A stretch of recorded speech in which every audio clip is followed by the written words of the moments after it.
보여주는 그리스도인이라는 제목으로 같이 말씀을 나누도록 하겠습니다. 날씨가 굉장히 많이 추워졌습니다. 특별히 감기 걸리지 않도록, 코로나 걸리지 않도록 더 컨디션 조절 잘 하시면서 지내셨으면 좋겠습니다. 우리 이렇게 좀 인사했으면 좋겠습니다. 앞뒤 좌우로 당신이 있어서 참으로 따뜻합니다.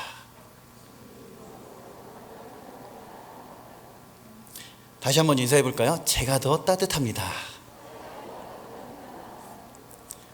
어떻게 더 어색한 기류와 찬 공기가 이렇게 흐르는 것 같지만 우리의 또 나누는 인사 속에 따뜻함이 묻어 나오는 줄로 믿습니다.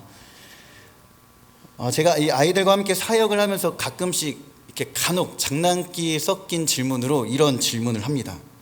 얘들아, 너희 혹시 남친과 여친 있니? 이렇게 물어봐요. 그럼 애들이 어떻게 할까요? 여러분, 우리 아이들을 물로 보시면 안 됩니다. 알 것 다 알고 할 거 다 하는 친구들이 이제 우리 아이들인 것이죠. 여하튼 이렇게 물어보면 아이들의 반응은 이렇습니다. 온몸으로 격하게 거부 반응을 하면 목사님 그런 거 물어보지 말라고 하는 그런 친구들도 있고요.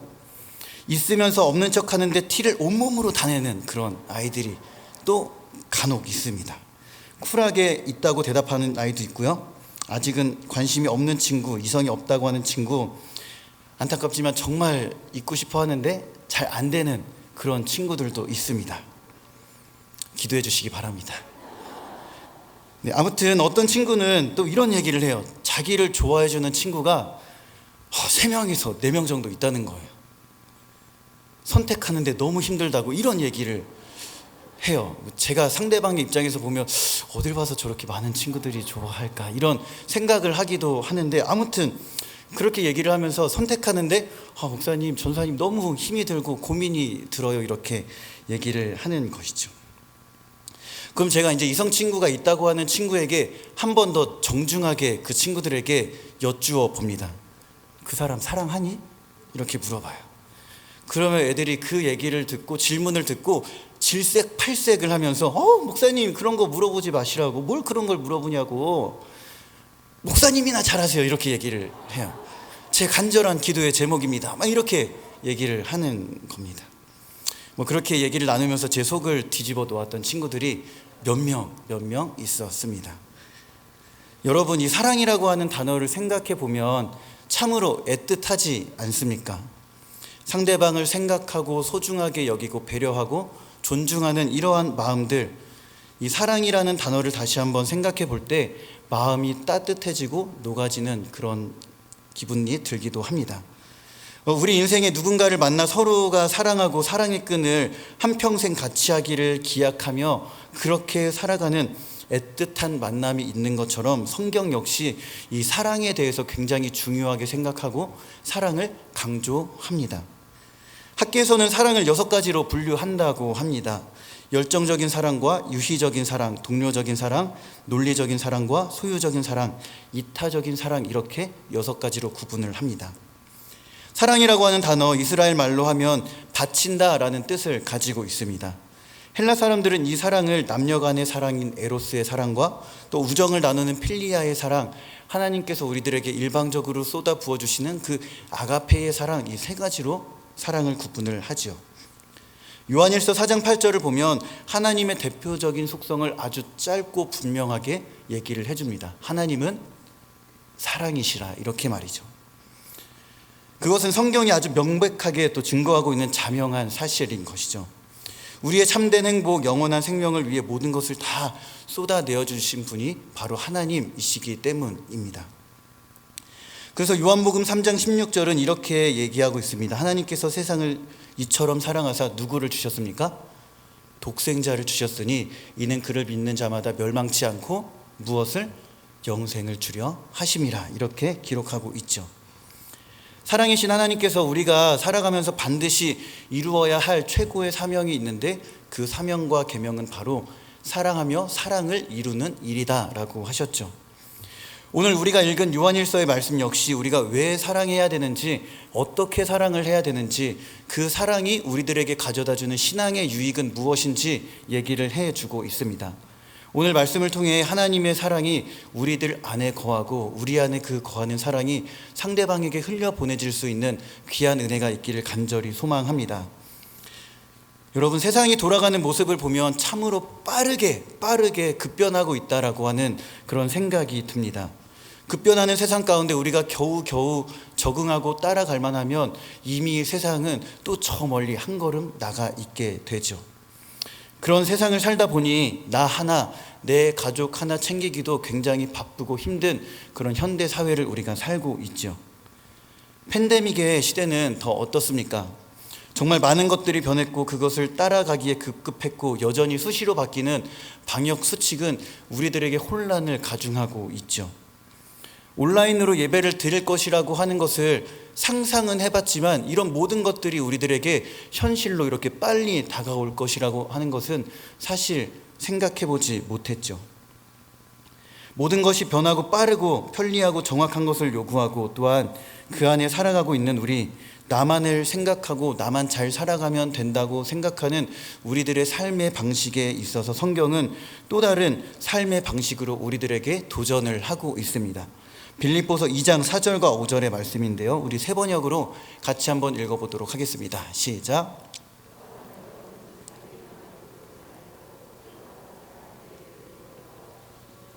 여러분 안에 이 마음을 품으십시오.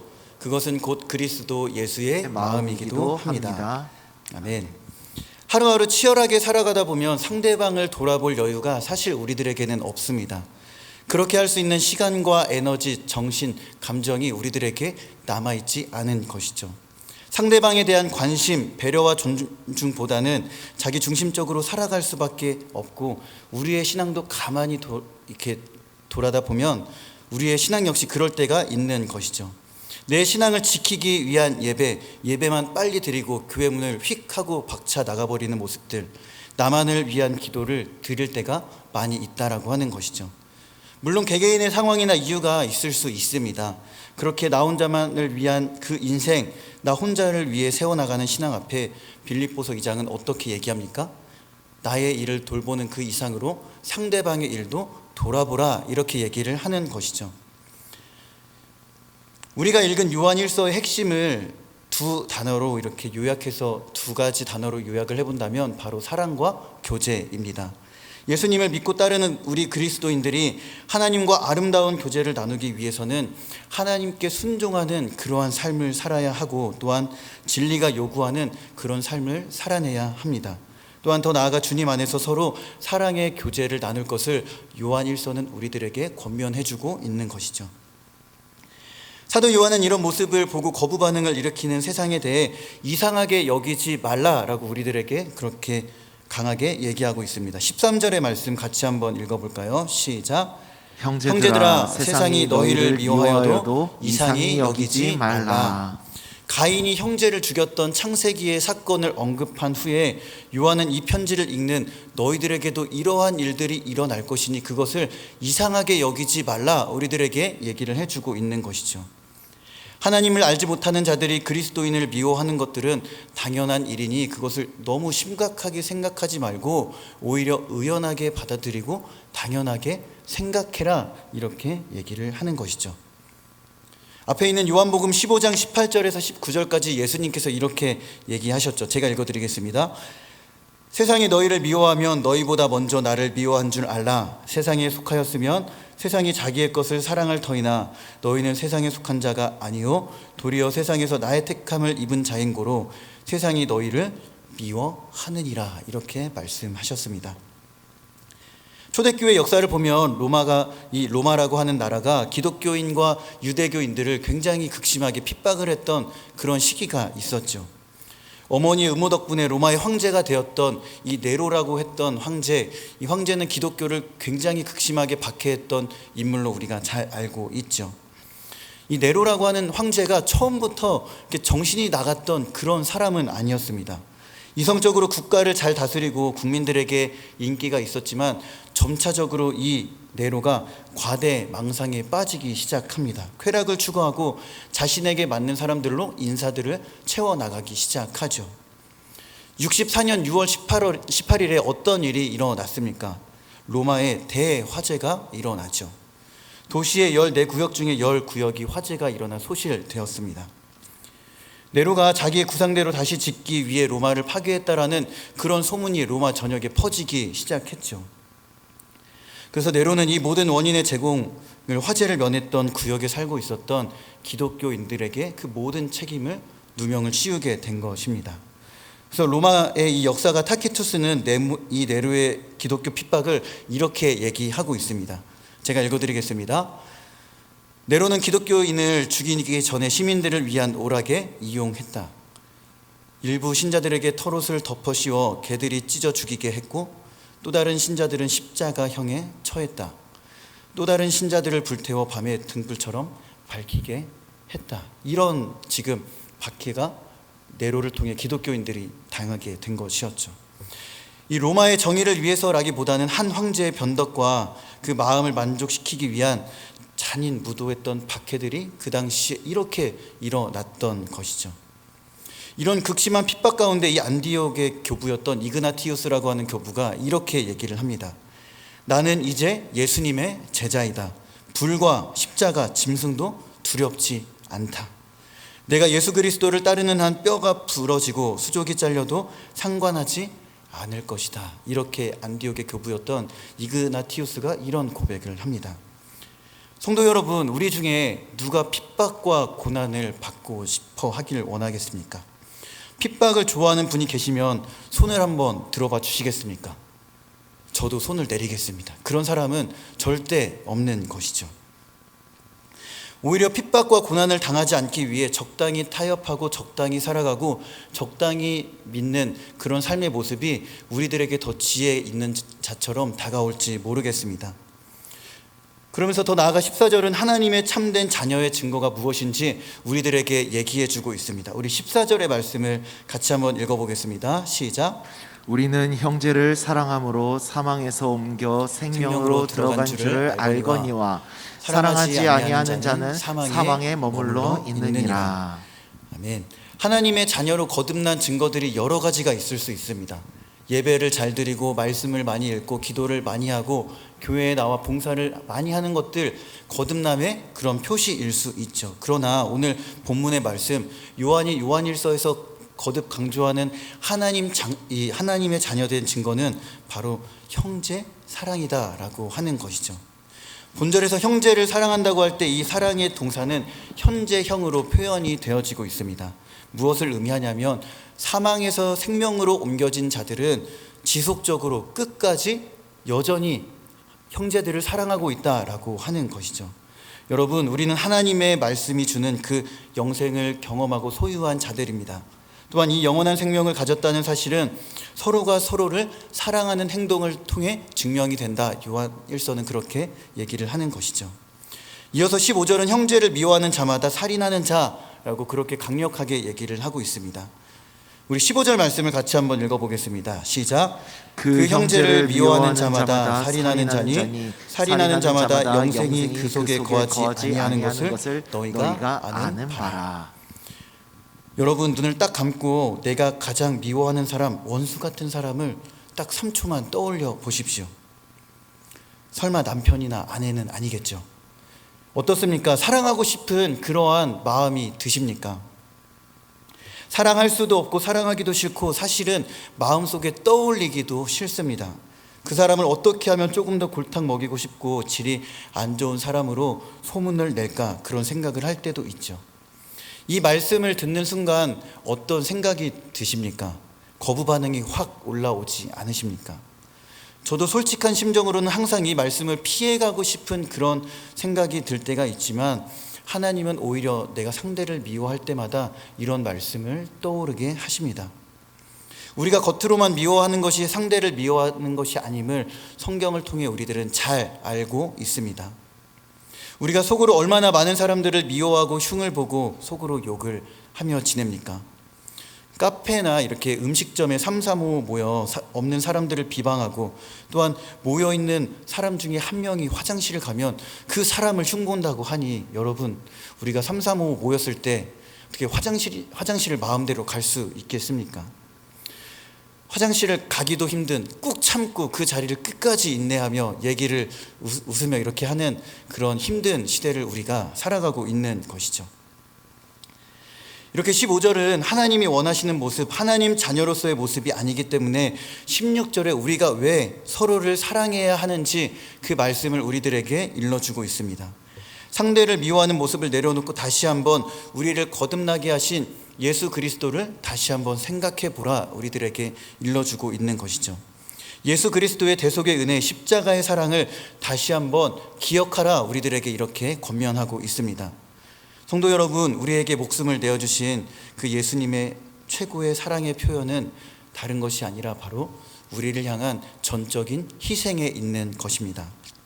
사랑의 과정에는 분명히 희생이 따릅니다. 그것이 힘들고 어려울 수 있지만 그 모든 과정들을 잘 이겨나갔을 때 그 희생이 가져다주는 결과는 그 무엇과도 견줄 수 없는 것이죠.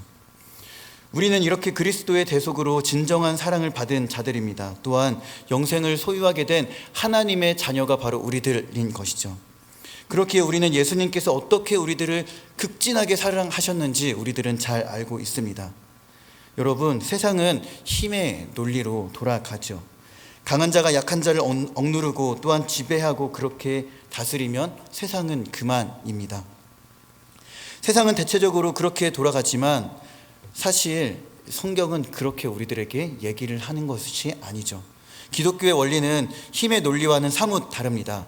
가장 권세가 있고 힘이 있는 분이 가장 낮고 초라한 모습으로 이 땅 가운데 내려오셨습니다.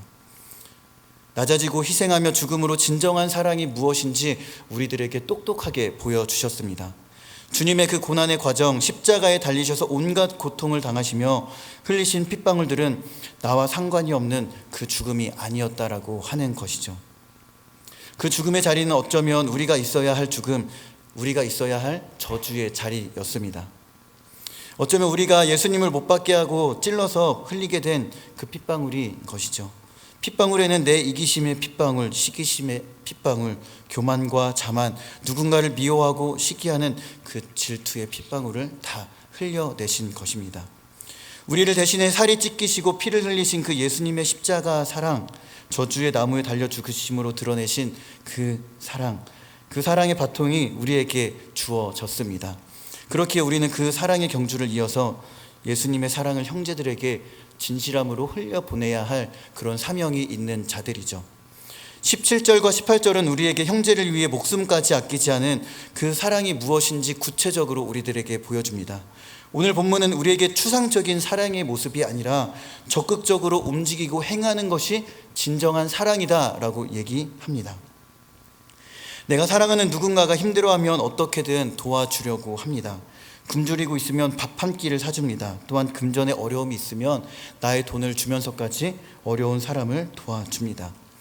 힘들면 옆에서 이야기를 들어주고 같이 있어줌으로 위로와 격려를 해주기도 하죠.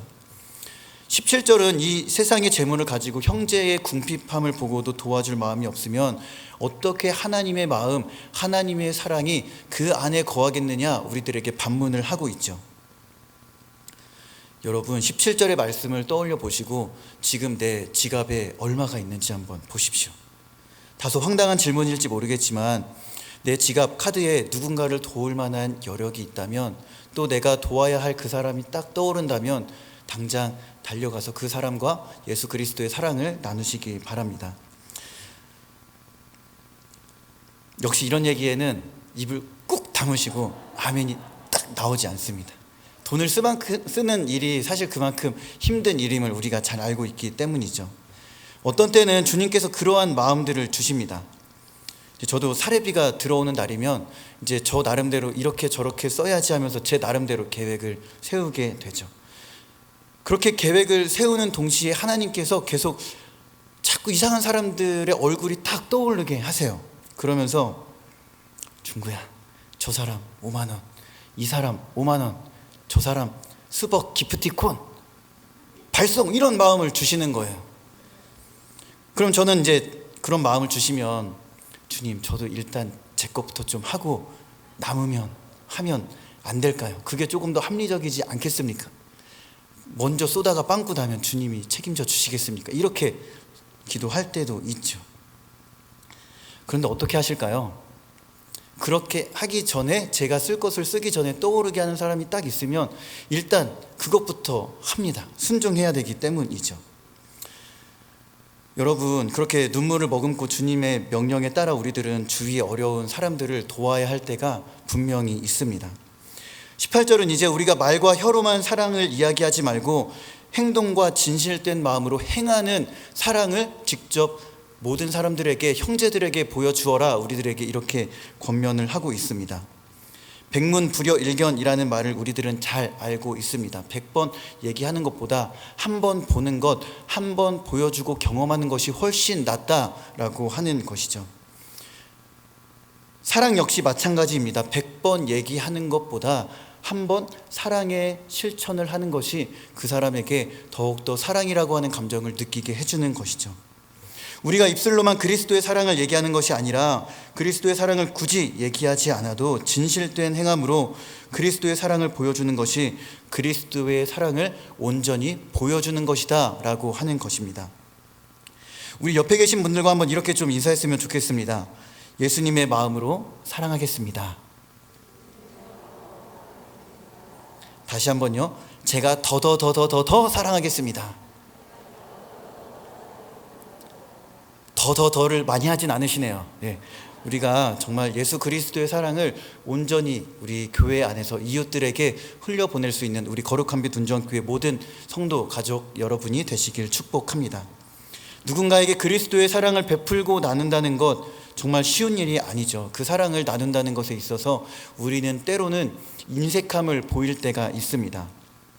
그런데 그 인색함을 느끼고 부족함을 느끼고 한계를 느끼는 그때가 바로 우리를 통해 그리스도의 사랑을 전할 수 있는 하나님의 때가 우리들에게 다가왔다라고 하는 사실을 우리들은 알아야 하는 것이죠. 물론 나의 부족함과 한계를 느끼며 실망하고 고통스러워하고 있는 그 자리에만 머물러 있음을 얘기하려고 하는 것은 아닙니다. 그때가 하나님께서 일하시는 때임을 믿고 나를 통해 그리스도의 사랑을 흘려보낼 하나님의 때임을 확신하며 우리들이 하나님께 기도해야 하는 그 때이라는 것을 얘기해 주고 있는 것이죠. 하나님을 믿는다고 말하는 우리마저도 이 기도의 힘을 때로는 의심하고 주저할 때가 있는 것처럼 보입니다. 기도라고 하는 것, 내가 할 수 없음을 인정하고 하나님께서 일하시도록 맡기는 것이죠. 기도의 힘을 의심하지 마시기 바랍니다. 또한 기도의 능력을 믿고 하나님께 기도함으로 우리가 상대 형제를 향한 사랑할 수 있는 마음을 우리 안에 구하시기를 바랍니다.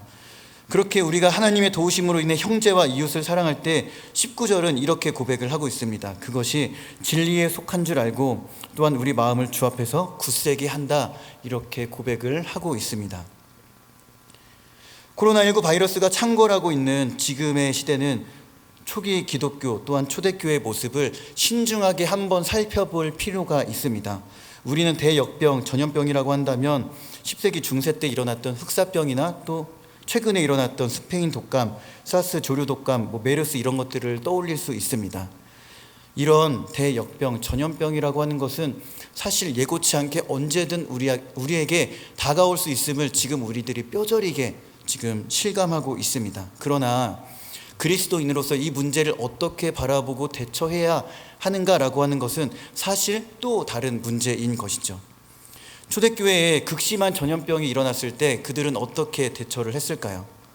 초기 기독교의 3세기 기간 동안을 보면 두 차례의 큰 역병이 돌기 시작합니다. 첫 번째는 2세기 중엽 165년 겨울에 발생했던 병이었습니다. 이것은 이 로마의 황제 마르크스 아우렐리우스 황제 치하 때 있었던 그 역병이었습니다. 군부대에서 발병했던 이 역병은 180년까지 약 15년 동안 계속 지속되었던 것이죠. 이 병은 흔히 우리에게 알려지고 있는 안토니우스 역병, 이 병의 확산을 목격했고 기록했던 그리스 의사 이름을 따서 갈레노스 역병으로 우리들에게 잘 알려져 있습니다. 로마 제국의 4분의 1의 목숨을 앗아간 이 바이러스, 결국 그 당시의 황제였던 아우렐리우스도 이 병에 걸려 죽게 됩니다. 결국 인력난과 사회적인 혼란이 가중되었던 그런 시기였던 것이죠. 두 번째 전염병은 249년에 시작되었고 262년까지 지속되었던 병이었습니다. 이 전염병은 홍역으로 보는 의견들이 많이 있습니다. 키프리아누스 역병이라고 불리는 이 병은 치사율이 굉장히 심했던 그 병이었습니다. 한때 로마시에서 하루에 5,000명 이상이 죽어나갔던 그 병이었던 것이죠. 이러한 상황 가운데 두 가지 질문이 생기기 시작했습니다. 도대체 이러한 질병이 왜 일어나는지에 대한 그 원인과 두 번째, 재앙에 대해 우리들은 이것을 어떻게 대처해야 하는가, 그러한 질문들이 이렇게 대두되었던 것이죠. 이방 종교들을 가졌던 사람들은 이 전염병 앞에 어떻게 대처를 했을까요?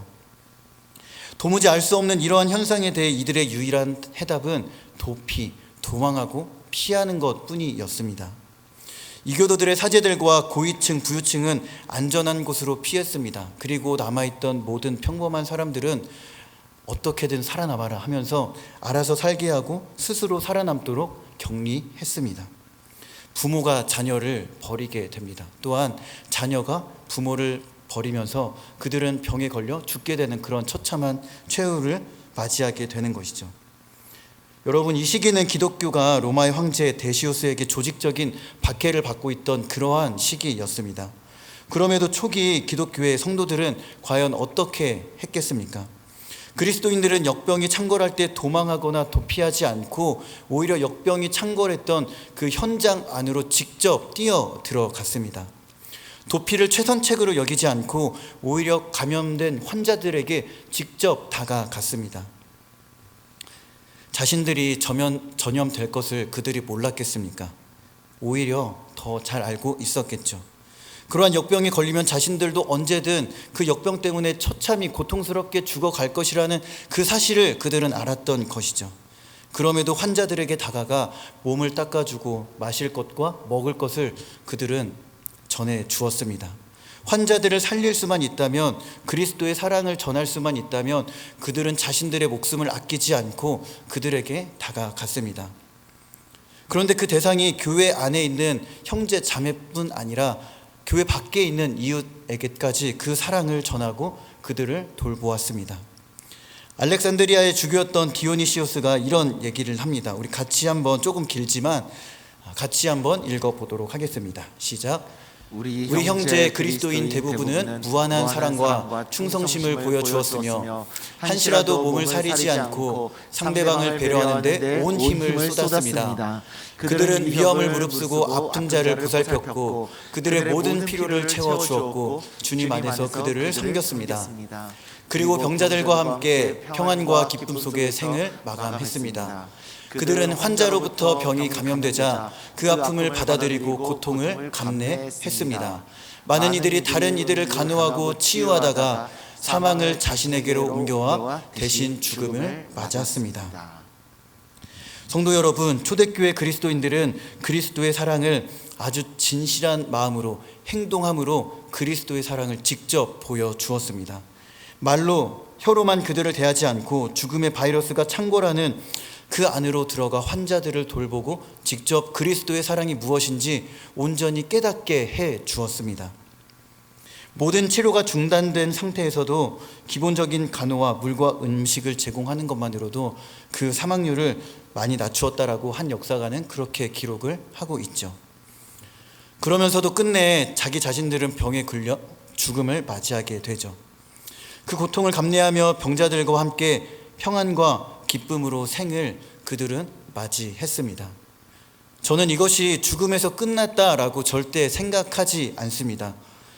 이것이 진정으로 죽음에서 생명으로 옮겨진 자들의 모습, 영생을 누리는 우리들의 진정한 모습이고 그런 모습이 되어야 한다라고 확신합니다. 여러분, 이렇게 진실함으로 행하는 사랑의 결과가 어땠겠습니까? 죽음과 희생은 결코 헛되지 않았다라고 하는 것을 보여주죠. 이교도들보다 기독교 공동체의 생존율이 월등히 높았습니다. 환자들의 사망률을 낮추고 기독교로 회심하는 놀라운 일들이 그 당시에 일어났던 것이죠. 이것은 초기 기독교인들이 보여주었던 예수님 사랑의 정신, 기독교 부흥의 바로 전초였습니다. 성도 여러분, 우리는 어떻습니까? 요한이 그토록 외쳤던 그 사랑이 어떤 사랑인지, 우리가 보여주어야 할 사랑이 어떤 것인지 이제 조금은 느껴지십니까?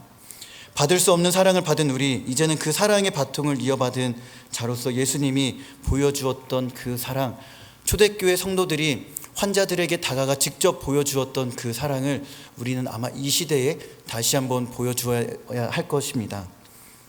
다시 한번 내가 미워했던 사람과 원수 같은 그 사람을 떠올려 보시기 바랍니다.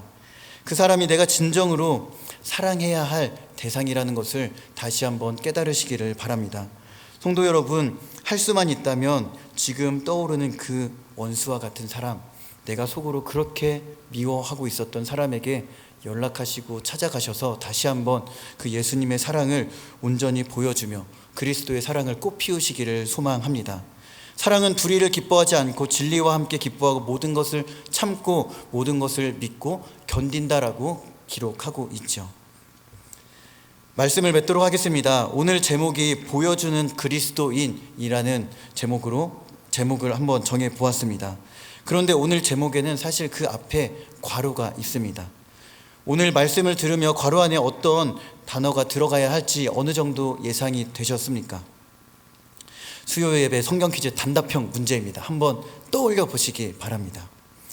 답은 바로 진실한 사랑을 보여주는 그리스도인입니다. 같이 한번 따라해 볼까요? 시작.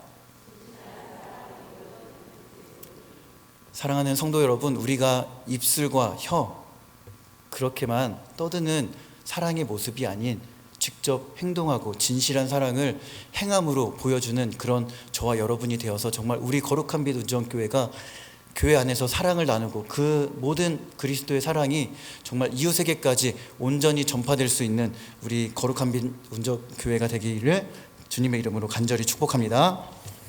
같이 기도하겠습니다. 하나님 감사합니다. 오늘 요한일서 3장의 말씀을 통해 우리가 예수 그리스도의 사랑을 어떻게 드러내야 하는지 깨닫게 하시니 감사합니다. 하나님, 우리가 그동안 예수 그리스도의 사랑을 입술로 혀로만 그렇게 얘기했다면 이제는 진실된 마음으로 행동함으로 보여주는 참된 그리스도인으로서 예수 그리스도의 사랑을 온전히 나눌 수 있는 우리 거룩한 빛 운전교회 모든 성도들 가족들 될 수 있도록 하나님 인도하여 주시고 붙잡아 주시옵소서. 우리 거룩한 빛 운전교회가 믿음의 뿌리를 온전히 내리며 서로가 서로를 사랑하는 그런 귀한 신앙의 공동체가 될 수 있도록 하나님 은혜를 내려 주시옵소서. 감사드리며 예수님의 이름으로 기도합니다.